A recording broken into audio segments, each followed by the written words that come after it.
Hello and welcome to DIF 2017. My name is Alicia Marseille and we're coming to you from Arizona State University in Tempe, Arizona. ASU is a pioneer university with the MacArthur Foundation, and we have a unique partnership with the City of Phoenix, making up the first university-municipality partnership within the CE 100. I'm the director of the RISN Incubator, a niche business accelerator for entrepreneurs in the early stages of waste product innovation, with the goal of moving a circular economy in the Phoenix area. The RISN Incubator is a program within the Resource Innovation and Solutions Network, or RISN, which is again the partnership with the City of Phoenix and the Reimagine Phoenix initiative to advance integrated resource management through a global network of public and private partners. Our goal is to use collaboration, research, innovation, and application of technologies to create economic value and drive a sustainable circular economy. Today, I'm going to share with you how we've integrated the Circular Design Guide as a primary support tool for our ventures and other startup innovator groups to rethink how to approach the challenges of material sourcing and waste diversion. We've got lots of partners, so we are collaborating and funded by ASU under Walton Sustainable Solutions Initiatives, as well as Entrepreneurship and Innovation, City of Phoenix through Reimagine Phoenix, and also the U.S. Economic Development Administration. Here's an overview. We're going to go over the program overview of the incubator. We're going to talk about the design challenge and how we use the Circular Design Guide. And then we want to share some success stories with you. The incubator is an extremely unique program, not only to the Phoenix area, but it's actually the first incubator in the US that's based around the circular economy. So again, we're focused on ventures aiming to close the loop on solid waste.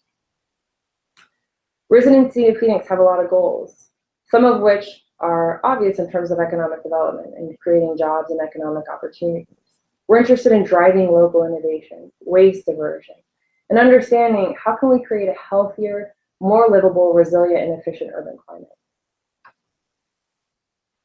The incubator is extremely customized. We've worked with incubators across the country in clean tech to understand what were their successes and failures to build a highly customized program. We offer a lot of different resources around strategic advisement, access to industry stakeholders. We do typical business trainings. A unique aspect of this is ventures in the incubator have access to the waste streams from the City of Phoenix for use in their development, testing, pilots, etc. And we also have processes to help ventures understand how to be evaluated and pre-qualified for funding opportunities. We launched our initial call for innovators in June. And in August, the program started. We actually had applicants from across the world apply, which was extremely exciting. To date, we have had 33 applicants. There are 9 ventures in the incubator, and 4 ventures have completed a design challenge. So we have 2 different tracks. We have the track for ventures when they apply for the incubator.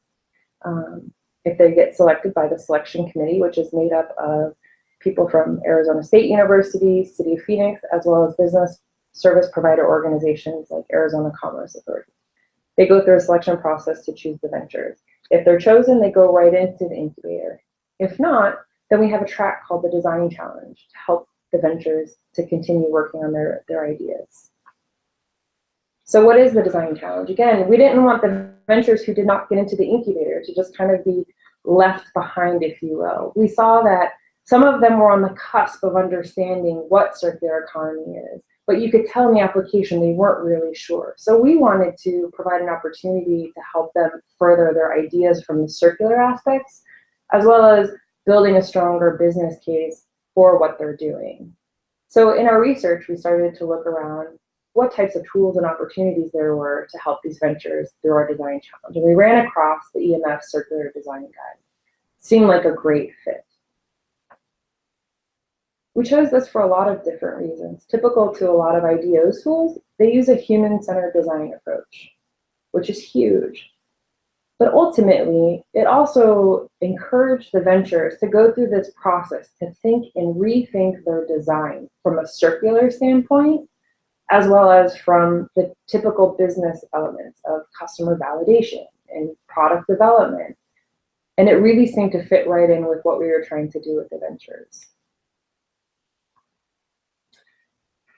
In this process, we started to realize that the Circular Design guide is a great tool. But the ventures that were in the design challenge were new to circular economy, and they were also newer to building ventures. So those two things combined, they got kind of lost in looking at the circular design guide.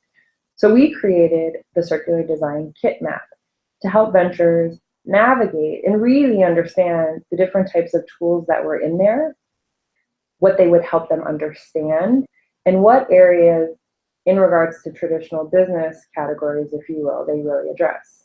So if you're looking at the kit in front of you, it's just an Excel Google Drive sheet. You'll see that it still addresses the 4 main areas in the EMF design guide: understanding, defining, make, and release. If you look at the first one there, understanding circular flows, no prerequisite. So we give them an idea if there's a prerequisite that would help them to do a worksheet before that. Helps them to understand how to design for the circular economy. And it addresses product design and service design. So it helped them to understand what elements they're looking at and trying to understand in regards to the actual worksheet as well as traditional business areas.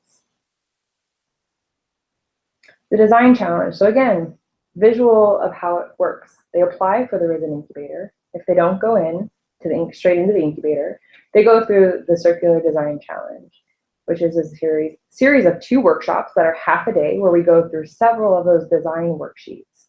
And they work in groups or they can work individually, and they present their finding at the end of each of the worksheets or the elements that they're working on. After the 2 half-day workshops, they worked independently on designing, developing, and building their business model. And throughout the course of 3 months, while they're working independently, they also have access to office hours to work with us on their venture, to pitch and work on their application, and then they can reapply. Another way that we've used the Circular Design Guide in our kit is a recent event that we had here at the university, a trash hack, similar to a hackathon, but we were hacking to redesign the future of plastics. Again, we were playing off of EMF's recent themes of redesigning the future of plastics. It was student-facing, so we had 46 students participate from across 8 colleges. The teams were very interdisciplinary. They came up with extremely amazing prototypes by the end of the 3-day hack, and they pitched. And at the end, the winner got a 3D MakerBot printer sponsored by MakerBot. We engaged faculty. We also engaged the ASU and City of Phoenix Zero Waste leaders there to, at the beginning, present the problem. Let's talk about plastics, the different types of plastics. What problems do they pose? And then over the course of the 3 days, we integrated different elements of the Circular Design Guide into the workshops to understand how they could come up with a solution and how it could be commercialized.